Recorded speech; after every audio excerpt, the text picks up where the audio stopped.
Hello and welcome. My name is Benoit Poliquin. I'm the founder and one of the portfolio managers here at Exponent Investment Management, and you're watching the fourth quarter 2024 review.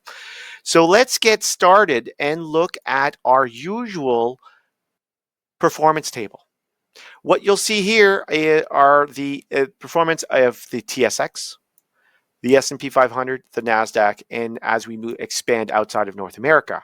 The one-year performance, absolutely fantastic, 22% in Canada, 36% or almost for the S&P 500 in Canadian dollar terms, and almost 40% for the NASDAQ. Europe did a decent number at 7.2%. If we move over to the three-year rolling average on an annualized basis, we're around the sort of long-term averages in Canada at 8.6%. And we're above the averages, the long-term averages for both the S&P 500 and the NASDAQ. So the three-year numbers have really benefited from this outstanding one-year number. The three-year number in emerging markets, still pretty weak, basically flat, and we had a 14% number in emerging markets. Remember, emerging markets is 50% China. On the dollar terms, the US dollar gained 8.6 versus our loonie, and over the past 3 years, that turned into 4.4%. Bonds have done nothing in 3 years. We clipped coupons at 4.2% for the year and literally returned nothing in the fourth quarter. Oil prices, basically flat, 1.9%, 1.6% to the negative on an annual basis for the past 3 years. Gold on fire the past 3 years, almost 13%, with almost 28% return. Rates, not a whole lot going on here. We're looking at what we call a three handle, so a little three number in front, 3.7 on a one-year GIC at the end of December, 3.4 if you were willing to lock in your number for 5 years. Kind of the same thing if you wanted to lead the Canadian government, 3.5%, and 3.5, almost 3.6, if you will, for if you wanted to lend to the Canadian market, the Canadian government for 1 year. Now, if you're an investor and you look at your performance, you said, you know what, Ben, I'm nowhere near these fantastic returns. What's going on? What happened?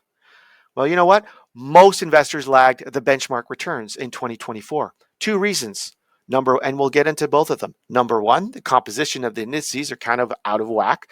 And number two, any sort of risk management you did took away from performance. So let's see what we mean by that. Well, risk management. What does that mean? Well, if you're holding a rocket, if all your portfolios are going up, you will sort of construct your portfolio to reduce risk because most rockets come back to Earth. And what you're trying to do is mitigate the risk to that. So for instance, Bitcoin was up 125%. 2024 was the second year of 20 plus returns. Think of how many of you thought, well, gee whiz, at the beginning of 2024, good folks at Exponent, maybe 2024 we should really take it easy because after we had a great year in 2023. Anything investors did to reduce risk or control risk took away from performance. What do we mean by that? Well, let's have a look. When we build a portfolio, typically sector exposure, you'll cap that at 10, 15% maximum, usually around 10. Well, as we'll see in the composition, that really takes away from performing because when you get into a year like 2024 where the performance is so focused, you will never have enough of the hot stocks. Next reason, well, you might want to diversify away from Canada and away from the US, and again, that took away from performance. So maybe you added European stocks, maybe you added emerging market stocks. Normally, those diversification tools will add to performance over the long term, but 2024, they did not. Again, diversifying away from, say, technology and into different industries took away from performance. If you had a valuation discipline and decided to trim your winners, have an exit plan, any sort of sell discipline, well, that went out the window. If you were attracted and wanted to look at attractive fundamentals, profit, growth, dividends, and really focusing on the fundamentals, well, a lot of the best performing stocks, some of them had good fundamentals, but most really didn't. Let's look at portfolio management tools. Trimming the winners. That makes sense. Maybe we want to sell high. In order to buy low, you've got to sell high. So you have to sell at some point again. But the 2024 was a year of rockets. If you are either very bullish or very bearish, please watch and click on this link. It's a great I think there is a podcast too, a recording, but basically it's a short memo by a legendary credit investor. So it's interesting that a credit investor, a bond investor, is talking about the stock market, but it basically goes through why perhaps some sectors of the markets might be in a bubble. The fellow's name is Howard Marks, and his timing is rather uncanny, I should say. So begs a question. Many investors are asking, is the S&P 500 even relevant from a benchmark or investment perspective? Let's see why they're asking this question. Well, if you buy 500 stocks, the largest 500 companies in the US, makes sense. You should have a pretty good return. The problem is the top 10 names represent 37.3%. That means for every $100 you put in the S&P 500, almost $40 of that goes to the top 10 names, and the other 493 names, 503 minus 10, you basically gets the other $60. So again, you think you're diversified, but you're really kind of not. So what do I mean by that? Let's look at real facts. If we go to the S&P Global, that's the editor of the S&P 500, Standard & Poor's. Top 10 names, here they are. Apple, 7.6%. NVIDIA, 6.6%. On and on and on. So if you're an investor, a balanced investor, and you have a 10% cap on information technology, well, you're good through your cap basically at 1.5 the weight of the index. So you're going to lag no matter what. Either you have less weighting in all of these names, or you have to pick and choose your names.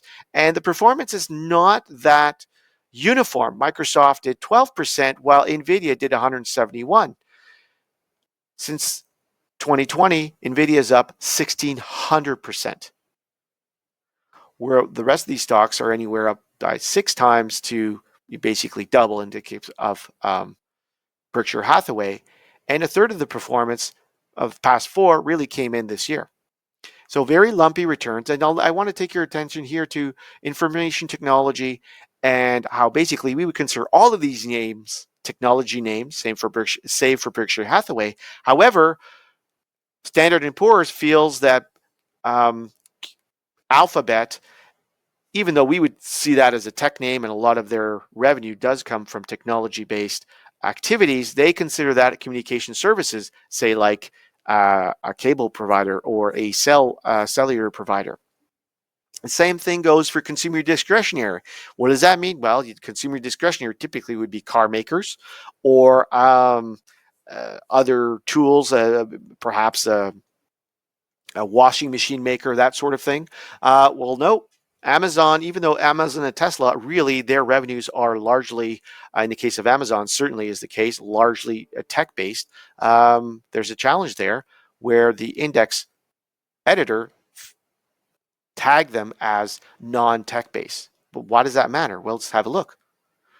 The S&P 500, 33% of the weight is technology, but then as I illustrated, you can add consumer discretionary, where Amazon and Tesla make up 20% of that index. So that's 2%. So you could add 2% and move it over to information technology and communication services. That includes Alphabet, Meta, and Netflix. Again, largely weighted by those 3 names. So, and we could argue that make the argument, a good one, that those are really tech names as well. So the challenge as a money manager, you end up with basic technology being close to 50% of the index. And remember, most risk managers will cap it at 10 or 15%. So what does that mean? Well, a lot of investors are saying, gee whiz, maybe we feel that the underlying markets and the headlines are kind of all over the place, a lot more volatility.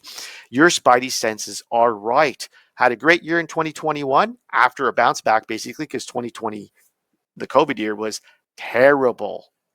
So you go down during COVID, come back up, then go down in 22 as rates come up, and then you kind of crawl your way back in 2023, and finally in 2024, you break even.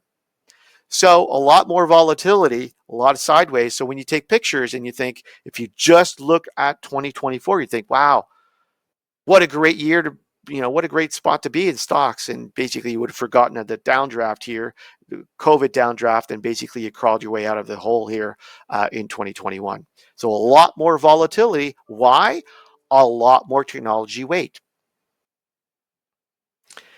In Canada, not much different. 33% in financials, 17% in energy. And then we have information technology, which is largely dominated by 2 or 3 stocks, coming in at 10. So again, as you're building your Canadian portfolios, you have to be mindful. It's really hard to keep up with the index. So the argument that passive versus active managers is, while factually correct from a risk management perspective, we would argue it's not. The TSX, the S&P TSX, is made up of 223 names, and basically a third of them are in the top 10. So 213 names make up two-thirds of the index, and only 10 make up the top one-third. The top name, 7%. Kind of looks like the US market, doesn't it? And what about bonds? Well, rates went up. Rates were really low in 2020. Rates kind of went up through 21 and 22. As interest rates rise, bond prices fall. And rates really have kind of been stagnant, slightly down, depending on what sector and what term of the bond market. So what we're looking at here is the XBB ETF, which mimics the Canadian bond universe. So effectively, in the past 3, 4, 5 years, bonds really haven't added a whole lot to your value from an investor perspective. So why are investors worried? Well, 2020 was a tough year, 2022 was a tough year, and we had a really great year in 2024, but most investors kind of remember and say, you know what, this feels really expensive. This feels kind of weird. So again, here's the link again about the bubble to Mr. Howard Marks's memo. Strongly suggest you have a go look at it. It's not that long of a read. The data here in one of the charts that he uses is from JP Morgan. And the concept's fairly simple here. As asset prices go up in value, the expected return for the next 10 years goes down.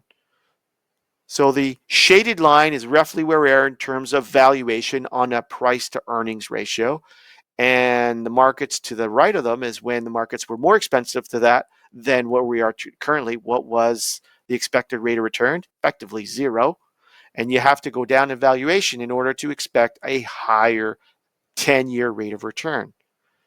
So while we may or may not be in a bubble, we can certainly agree that the top 10 names, the technology-laced names, are very, very expensive. And so investors today that are committing new capital, this chart kind of tells you that the expected rate of return for the next 10 years might be lower than it has been in the past.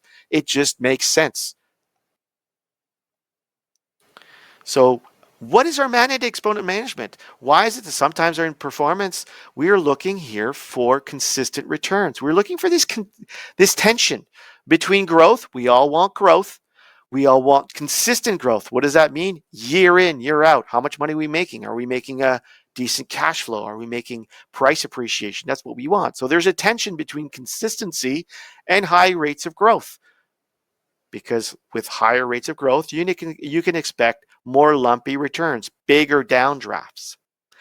And finally, in security, well, we don't lose our capital, clearly. So we want to have consistent returns, but the more we increase security, the less we have a consistent return, like I showed with bonds. Basically, if bonds, even though you think you're very safe, it is largely dependent on whether or not interest rates are moving up or down or sideways.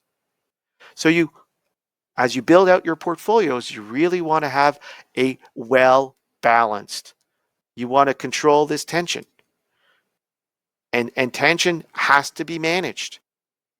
So it's between security, growth, and consistency. And this tension is real. And as portfolio managers, we're often judged on annual performance, which is great, and that's part of the game. But we also are hired to manage this tension between consistency, growth, and security. So why are we cautiously optimistic? Well, Valuations for the other 490 stocks still pretty good. Valuations for global franchises, including Canada, think Europe, think East Asia, Southeast Asia. A lot of these companies are reflecting a lot of the geopolitical risks. A lot of the bad news is baked into to stocks. Finally, rotation. There's a natural rotation after a really strong year where investors rotate out of the high flyers into lower valuation, and there's a mean reversion. The really cheap stocks kind of just move back to their mean. We don't have a whole lot of exposure, if any, in many portfolios, and if we do have it, it's quite managed, quite structured around the exuberant sectors, and there's an exit plan for those. Risk management techniques do work, and we are kind of FOMO, fear of missing out. We're kind of immune to that because we're managing this risk tension. Also, we don't index, we do the research. Thank you very much for watching. If you have any questions or comments, please drop us a line. Thank you so much for watching.